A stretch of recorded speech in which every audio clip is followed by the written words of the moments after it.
మహాశివరాత్రి అత్యంత పవిత్రమైనటువంటి రోజు హిందువులందరికీ. ఈరోజు రాష్ట్ర వ్యాప్తంగా కూడా ఈ పర్వదినాన ఆ పరమశివుణ్ణి దర్శించుకొని ప్రజలందరినీ చల్లగా చూడమని, ఈ రాష్ట్రాన్ని సుభిక్షంగా ఉంచేటట్టుగా రాష్ట్ర ఆదాయ వనరులు పెరగటమే కాకుండా కుటుంబాల ఆర్థిక స్థితిగతులు కూడా పెరిగి వారి జీవన పరిస్థితులు మెరుగుపడి ప్రపంచంతో పోటీపడే స్థాయిలో తెలంగాణ రాష్ట్రం 2047 విజన్ డాక్యుమెంట్ ప్రకారం $3 ట్రిలియన్ ఎకానమీ దాకా ఎదిగే స్థాయిలో ఈ రాష్ట్ర అభివృద్ధి జరగాలని చెప్పి ఆ పరమశివుడిని కోరుకోవటం జరిగింది. స్నానాల లక్ష్మీపురం చాలా ప్రసిద్ధిగాంచినటువంటి ఈ దేవాలయం. ఈ స్నానాల లక్ష్మీపురంలో ఇక్కడికి వచ్చి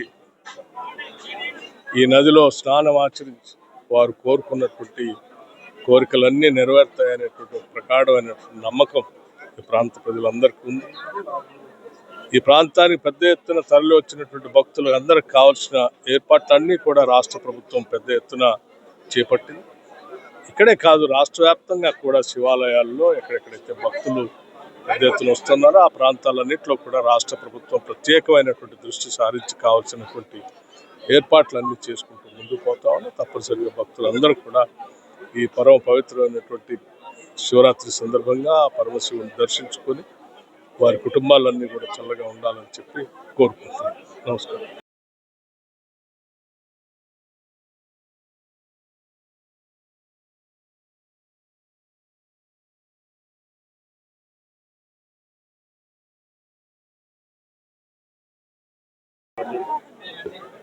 మహాశివరాత్రి అత్యంత పవిత్రమైనటువంటి రోజు హిందువులందరికీ.